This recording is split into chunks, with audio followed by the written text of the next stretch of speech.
जावेद अख्तर और मुफ्ती शमाइल साहब की ये डिबेट देखकर सच में दिल खुश हो गया यार। सबसे बड़ी बात ये रही कि इस बहस के जरिए लोगों ने कम से कम ये तो मान लिया कि गजा में इजराइल ने हजारों मासूम बच्चों को शहीद किया है।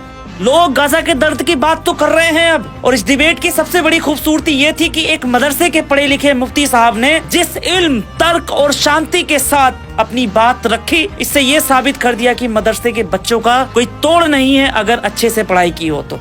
ये मामला इतना सेंसिटिव था कि अगर यही बहस किसी गोदी मीडिया के हाथ लग गई होती तो शायद स्टूडियो में ही जंग छिड़ गई होती। लेकिन यहाँ ना उकसावा था ना जहर था, सिर्फ सवाल थे और उनके जवाब थे। तीसरी और सबसे दिलचस्प बात ये रही कि जैसे जैसे डिबेट आगे बढ़ती गई, जावेद अख्तर साहब के हाथ कांपने लगे, क्योंकि मुफ्ती साहब की एक एक बात इतनी सटीक और तार्किक थी कि उसे काटना आसान नहीं था। एक तरफ मुफ्ती साहब थे जो तार्किक बातें कर रहे थे, दूसरी तरफ जावेद अख्तर साहब वही अपनी इमोशन इंटेलिजेंस का सहारा लेने की कोशिश कर रहे थे। आपको पता है ये जो डिबेट थी ये सिर्फ मुस्लिम और नास्तिक की नहीं थी, बल्कि आस्तिक और नास्तिक की थी। इसीलिए हर धर्म के लोगों ने मुफ्ती साहब की सराहना की। इस पूरी बहस में ना किसी धर्म का नाम लिया गया, ना किसी धर्म ग्रंथ का। मैंने अपनी जिंदगी में ऐसी बहस बहुत कम देखी है, बहुत कम क्या, मुझे नहीं लगता कि मैंने कभी देखी होगी। जब तक होश संभाला तब तक मीडिया पूरी तरीके से करप्ट हो चुकी थी। और मैं सलाम करता हूँ लल्लन टॉप के द्विवेदी जी को, जिन्होंने दिखा दिया कि डिबेट जो है ना वो सिर्फ